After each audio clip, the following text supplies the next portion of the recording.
ஈப்போவில் 6 வயது மகன் காயமடையும் அளவுக்கு அவனை சித்திரவதை செய்ததாக கூறி பாலர் பள்ளி ஆசிரியை ஒருவர் மீது தாய் ஒருவர் புகார் செய்துள்ளார்.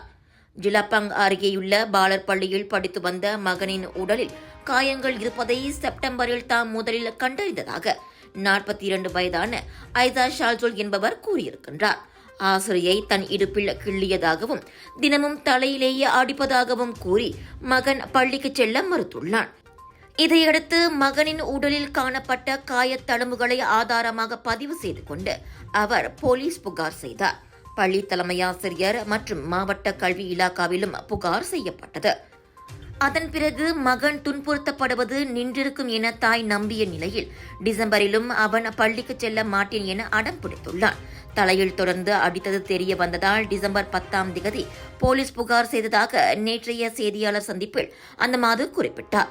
பெரும்பால் அடிக்கப்பட்டதில் மகனின் கையில் காயமும் வீக்கமும் ஏற்பட்டதாக டிசம்பர் 14 மேலும் ஒரு புகார் செய்யப்பட்டது. பள்ளி நிர்வாகத்தை கேட்டால் மகனுக்கு படிப்பில் பிரச்சனை இருப்பதாகவும் வீட்டுப் பாடங்களை முடிப்பதில்லை என்றும் தெரிவிக்கப்பட்டுள்ளது. இதனால் பள்ளியையே மாற்றிவிட்ட போதிலும் மகன் இன்னமும் பள்ளிக்கு செல்வதென்றாலே அலறுவதாக தாய் வருத்தத்துடன் கூறினார். ஆசிரியை அடித்தது அவனை மன அளவில் பாதித்துள்ளது. இதனால் மருத்துவமனையில் கூட அனுமதித்து விட்டோம்.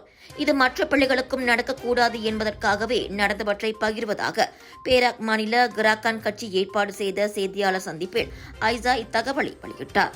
இச்சம்பவம் போலீஸ் விசாரணையில் இருப்பதை ஈப்போ போலீஸ் உறுதிப்படுத்தியது.